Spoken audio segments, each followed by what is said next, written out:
I'm honored to be able to introduce our last outstanding graduate in architecture, Scott Rathbone.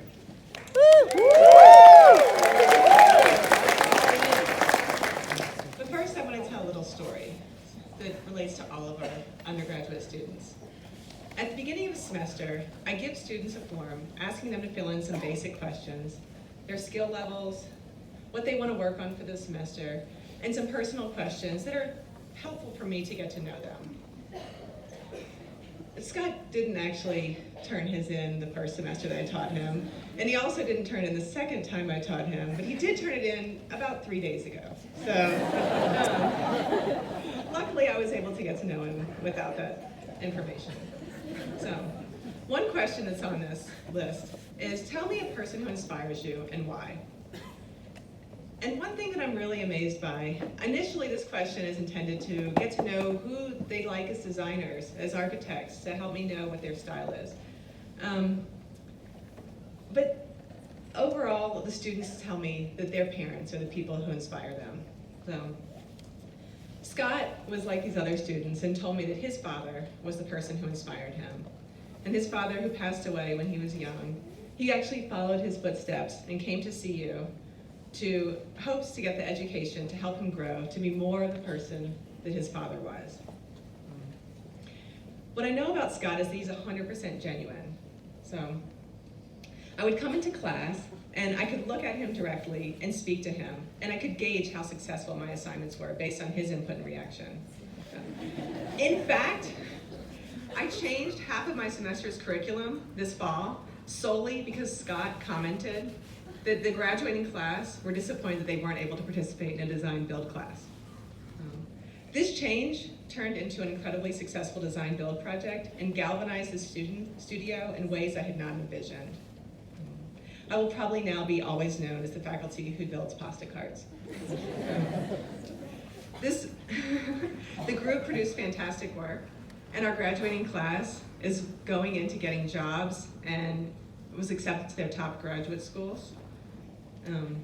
But Scott himself is an excellent student, not just because he works for himself and to have beautiful craft and incredible work, but he brings those around him up, creating community and encouraging others to try their best. We're fortunate to have students such as Scott to carry on the name of ENBD.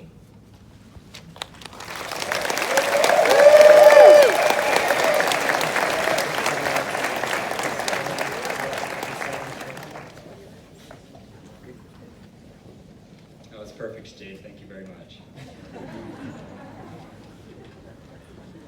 I'm glad you left out some details. So, I was not a good student in high school, to the point where when I first mentioned my interest in architecture, I wasn't exactly met with confidence. Me standing here goes to show what a difference it makes to be passionate about something and to be surrounded by peers and instructors that share that passion. I still wouldn't say that I'm a great student. I'm not sure I ever finished a project. I definitely never printed more than 2 hours in advance. My time management hasn't gotten any better. I pulled my first ENVD all-nighter 4 years ago, and my last a week ago. But we all know studio after midnight is where the magic happens. As much as we all complained, I think those studio slumber parties were the best part of the last 4 years. I think most of us have felt that little masochistic thrill knowing we wouldn't be sleeping that night. It's where we all got to know each other and why we are the most tightly knit school on campus.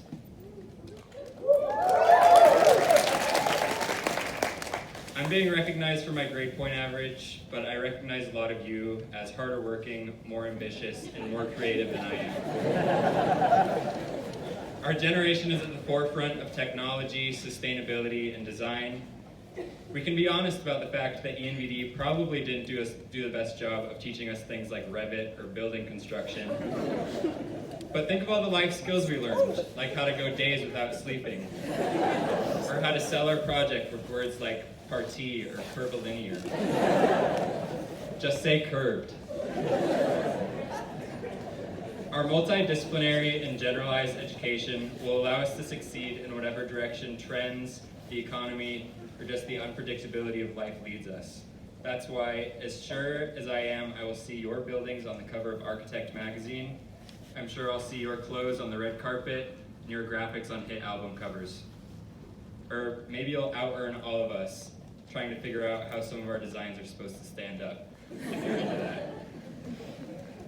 I'd like to close by reminding everyone of something we were told our first semester here. If a design is not beautiful, it is not sustainable. If a design is not beautiful, it is not loved, it is not cared for, and it does not last. So whatever you make it beautiful.